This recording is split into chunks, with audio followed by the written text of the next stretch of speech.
গরুটাকে ব্যবহার করা যাবে না। আর বিনকিটা কোনো হাসির দ্বারা করে যাবে না। কারো মনে, কারো জোরে, কারো ক্ষমতায়, কারো গুণে।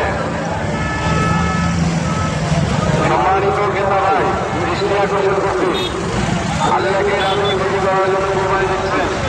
তাই 5 লাখ 10 লাখ টাকা দিয়ে গরু কিনতে হবে। এই দামে বসে এটা হাসিল করবেন।